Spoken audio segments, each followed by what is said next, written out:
Alright guys, so Jester has just put out a video on how Michael Myers has just broke into his home.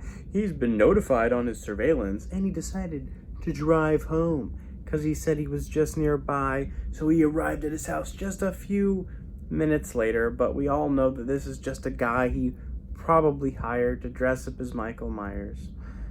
And he shows him trying on slippers. This video is absolutely crazy. We're going to jump into this in a second. Go ahead and smash 200 likes for YouTube's fastest news network. If you haven't already, follow me on Instagram and Twitter at RealGodOfCringe. The fact is, if you're not subscribed with the bell rung, then you are not up to date. Now let's get into it. Now guys, he shows on the video Michael Myers trying on slippers and throwing his own shoes away. Well, no matter who the intruder is, they're not going to trade shoes, good shoes, for house slippers. It doesn't make any sense, nor are they just going to try to get comfier in a house they're breaking into when they just want to get in and out, either to hurt or to take. He shows Michael Myers in the video holding his knife the same way he does famously in the movies. Well, any intruder wouldn't do that. No intruder's going to take the time to dress up as a character, maintain their character, and go like this. They'd have it hidden, no matter what, if they need to defend themselves, or if they wanted to hurt or take, use it in that manner, not have it like this the whole time, and seem extremely obvious and really obnoxious and weird by doing that. As you notice, Jesse the Jester doesn't even show Michael Myers on his security camera doing forced entry or breaking the lock somehow to get in, or the glass, because he doesn't want his home to be harmed in any way during the making of this video, because of course it's an actor, it's all pre-filmed and staged. He only shows the video after he gets in the home, where he then of course tries on his slippers and tosses his own shoes. Then he shows a few minutes later him arriving home. He puts these a few minutes later in, you'll see several times in the video, to get his video just over 10 minutes. As you can see, 10 minutes and 2 seconds long, so we can have pre-roll, mid-roll ads in the video. It allows you to do that on YouTube if your video is over 10 minutes long. But it's just kind of silly because it's obvious what he's trying to do to prolong his video. So of course, Jesse the Jester was pre-recording this and at home the entire time that this was filmed, and during the time that he says he was notified on his security camera. So he's doing these a few minutes later transitions where he has has it typed up on screen to make you believe that this actually was a few minutes later and that it took him time to get home and film this a separate time.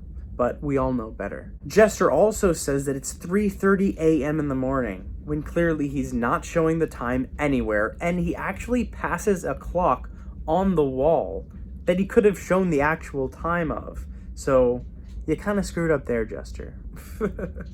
He did this so that he could have 3 a.m. in the title, and he could have the proper algorithm and YouTube spread his video the way he wants it to be spread as a 3 a.m. video and get more views.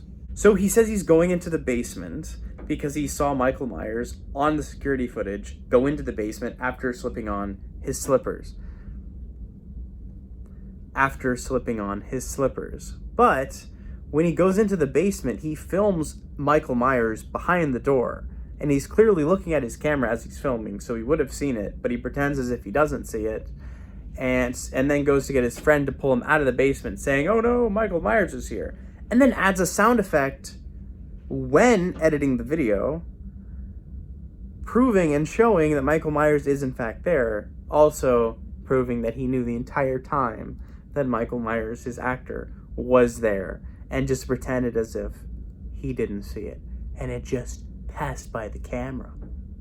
He tries to make it seem like he grabbed his friend in the nick of time, just barely saving him from Michael Myers. Oh no! They then go upstairs. Just as they get upstairs from the basement, he has his friend look at the security footage on his phone, as if everybody has phones that lives in the house that has every security camera from every angle, and watches Michael come from the basement and going upstairs where they are. Now this is when they go to hide behind a table as Michael Myers chases them upstairs where they are, Even though if anybody was being chased by an intruder in their own home, the first thing they do is leave the house, hop in a car, and drive away. But, of course, they wanted to get the footage. Because he's an actor, they paid him, they might as well get the footage for the video that they had planned, faked, and staged. They then get behind a table and film the intruder, Michael Myers, as he's doing commentary. So he's literally talking while he's filming, when if he was a real intruder and they were really behind a table filming him, the last thing they would do is make noise, have their eyes and camera above the table filming, and be in plain sight. So it's just absolutely ridiculous. So of course, this whole time, anybody would have called the cops who was actually in this situation. They then see him on their camera after he gets away from them while they're hiding behind the table, and see that he's gone up the stairs to Nick's room. Oh no!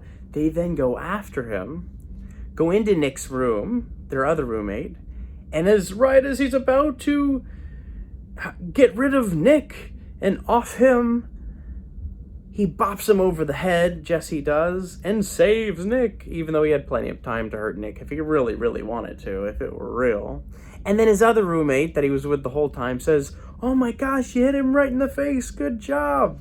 When the camera proves he never hit him in the face, not even once, just barely bopped him over the head, probably not even making contact. He then is knocked out on the floor, when really a slight bop on the head wouldn't knock anybody out. Nick is so grateful they saved him in the nick of time. They drag the body down to the bottom floor, which would have hurt whoever they were dragging, even if they were an actor, if they were really dragging him. That's why they didn't show the video of him dragging him the whole time, and instead put another caption up on the screen saying a few minutes later. They then show that they have him tied to the chair, when really he walked to the chair, sat down, they tied him. They didn't drag him to that point. And they say, "Oh, he's still knocked out, what do we do?" We ask him questions, they say. They then grab his head, shake it a bit, and he wakes up. When really, nobody would wake up who's actually knocked out just from a bit of a shake on the head. He then absolutely disappears. Right when they turn the camera back to him, and he's gone, vanishes in the nick of time. But really, they would have seen him get away if it was real. But instead, they pretend as if he was so fast, they didn't see where he went. He's just gone.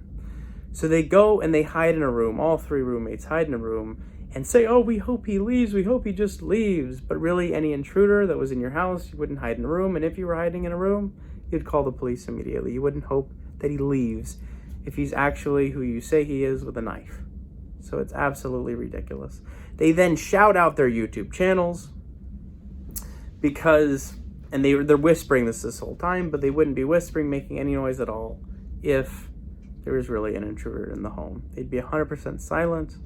They wouldn't want to risk that. So guys, I had to expose this video today, and thank you so much for watching.